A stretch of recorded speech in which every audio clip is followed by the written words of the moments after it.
Assalamualaikum warahmatullahi wabarakatuh.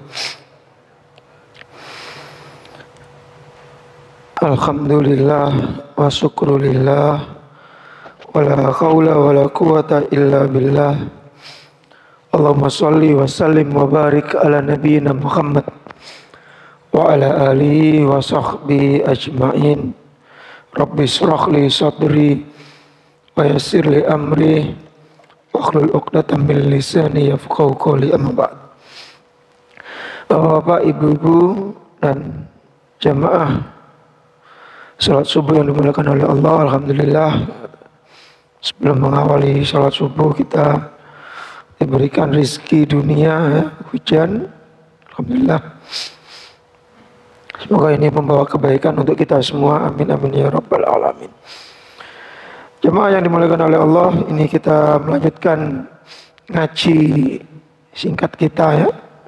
Di pagi hari ini kita masih membahas bagaimana Allah Subhanahu wa taala di dalam surat Yusuf itu menyuruh kepada kita, karena kita punya keluarga, kalaupun yang enggak keluarga juga punya diri sendiri dan punya kawan kerabat, ya, maka diperintahkan kul, katakanlah hadi sabili, kita memang diperintahkan untuk menunjukkan kebenaran di dalam diri kita yang telah kita pegang, la ilaha illallah. Jadi setiap hari itulah kewajiban kita, disuruh untuk mendohirkan dengan proporsi, dengan porsi yang sesuai kondisinya. Jadi tidak boleh mentang-mentang aku Islam, kamu harus ikut saya. Tidak, karena ada tahapannya.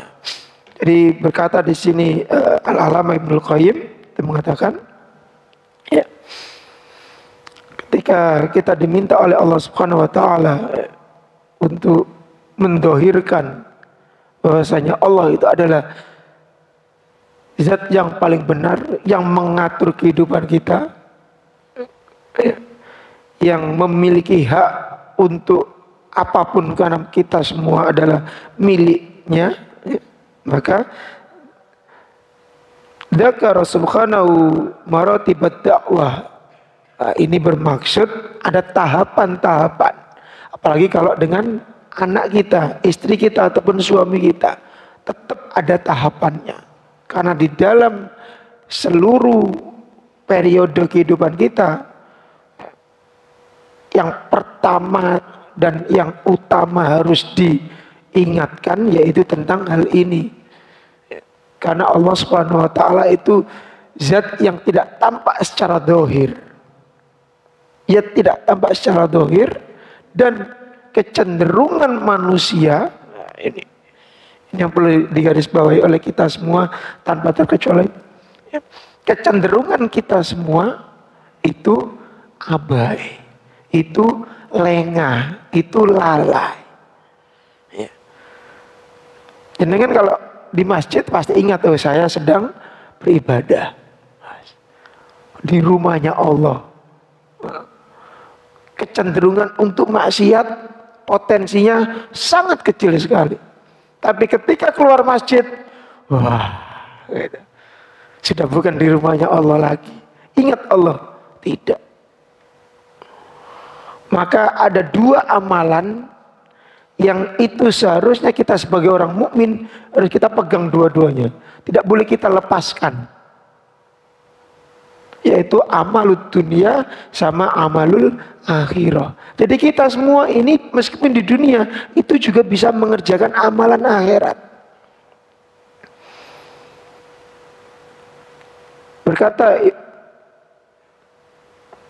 Imam Al-Ghazali di Ihya Ulumuddin, memberikan tips yang sangat sederhana tapi memang berat karena jujur, dalam 1 menit 60 detik, berapa detik yang kita itu ingat Allah?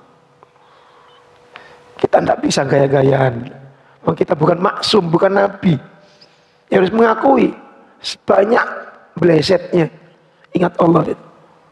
Tapi dikatakan oleh Imam Al-Ghazali,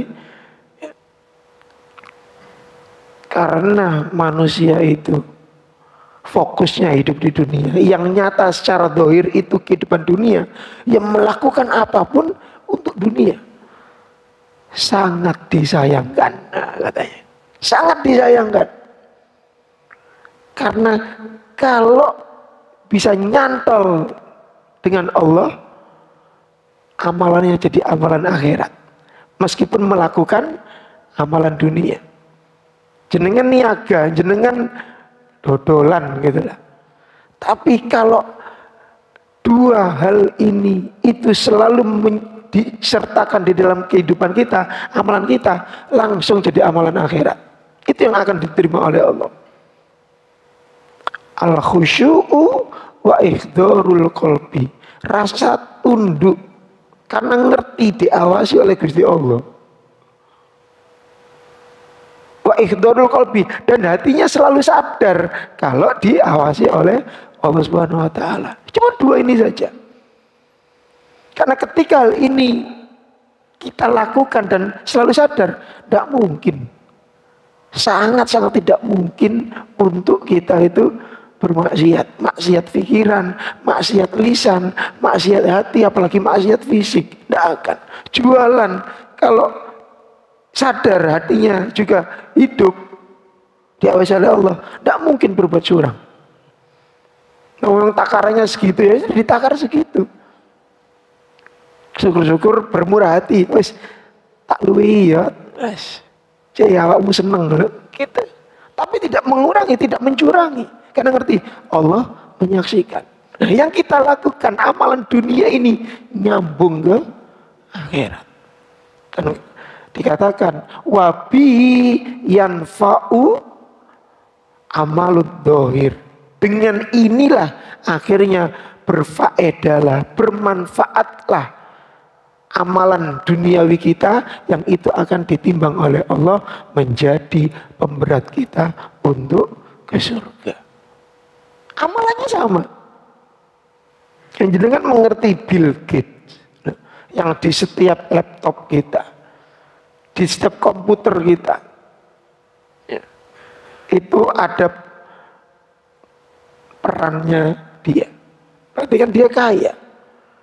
Bill Gates itu sedekahnya nggak tanggung-tanggung, ibu-ibu, nggak tanggung-tanggung. Ya dikatakan sampai bapak filantropi dunia, karena sedekahnya nggak tanggung-tanggung. Kalau andekan kita itu mendapat sedekahnya langsung, nggak usah Bill Gates, kita disedekahi orang aja, pasti kita ngerasa berhutang. Wong iku apik, wis tak tengok nemu surga. Gitu.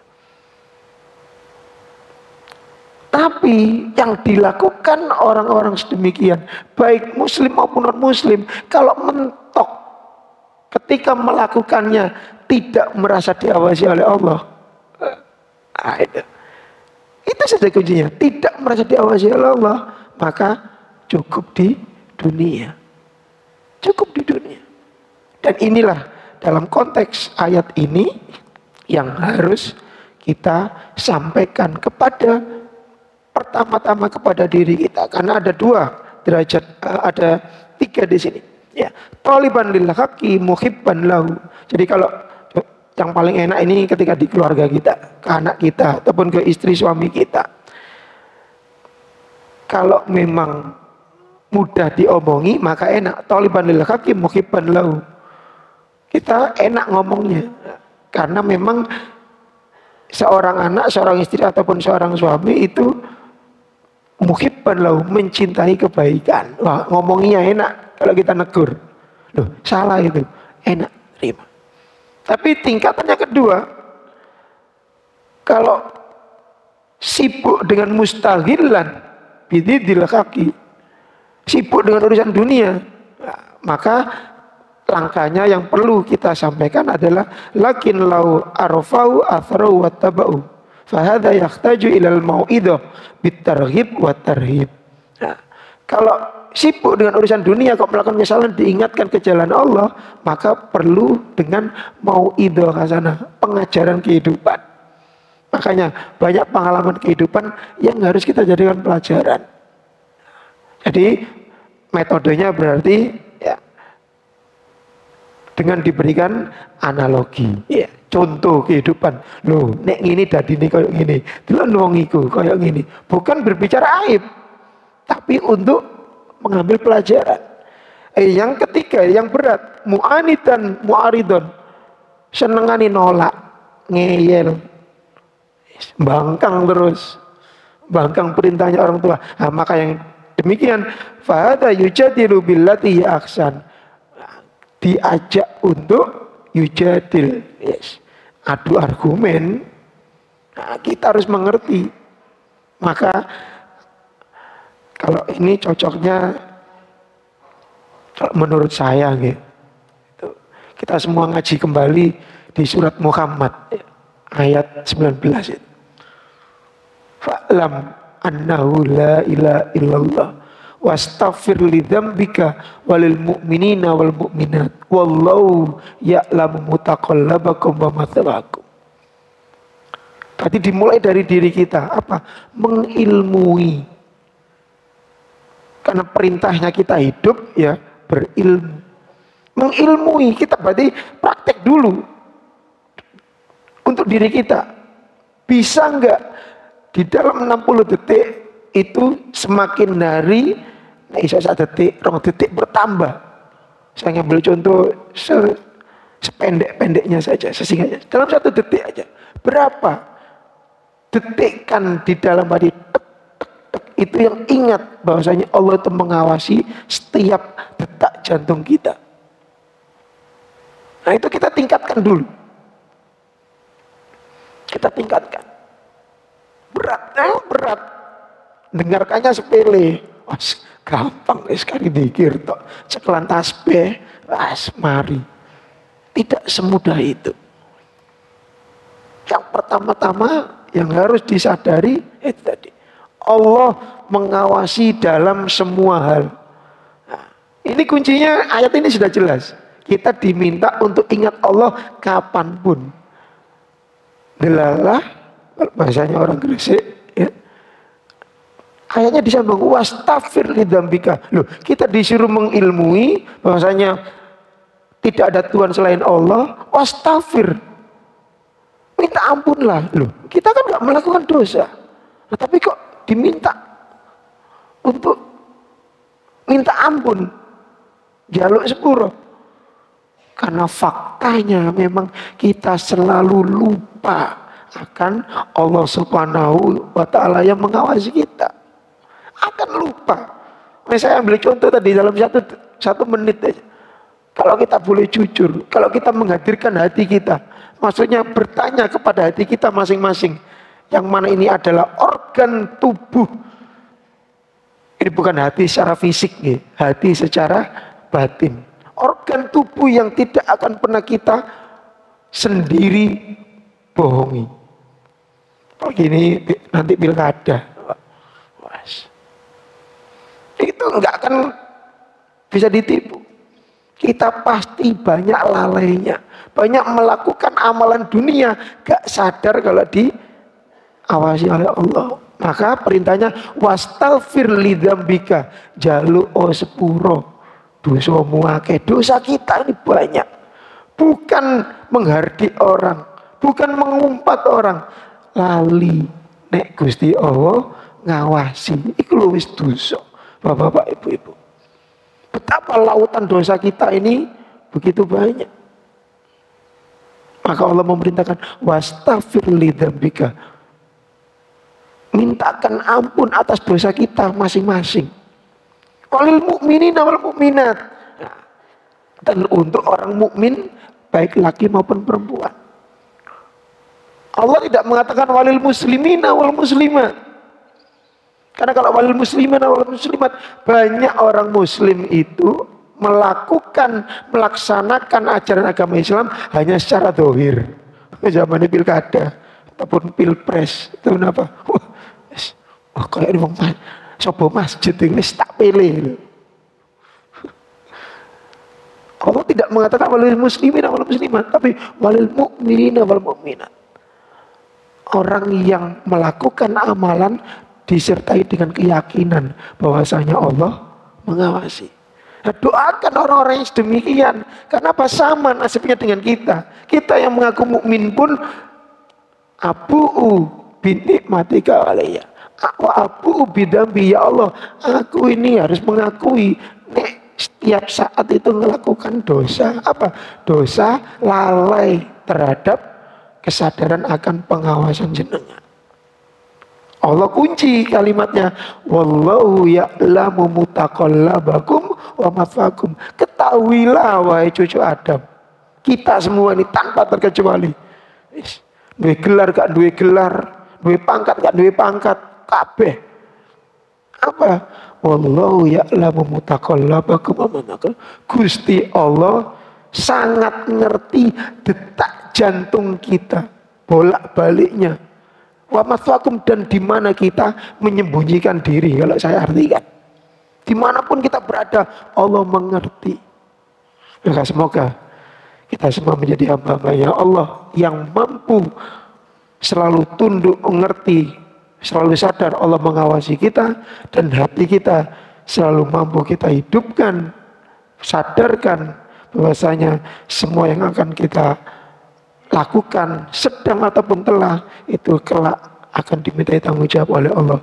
Dan semoga Allah mengampuni segala dosa kita, segala dosa bapak ibu kita, guru-guru kita, dan seluruh orang mukmin dan mukminat. Subhanakallahumma bihamdika, nasyhadu an la ilaha illa anta, nastaghfiruka wa natubu ilaik. Allahumma khtim bi husnil khatimah wa la takhtim alaina bi su'il khatimah. Assalamualaikum warahmatullahi wabarakatuh.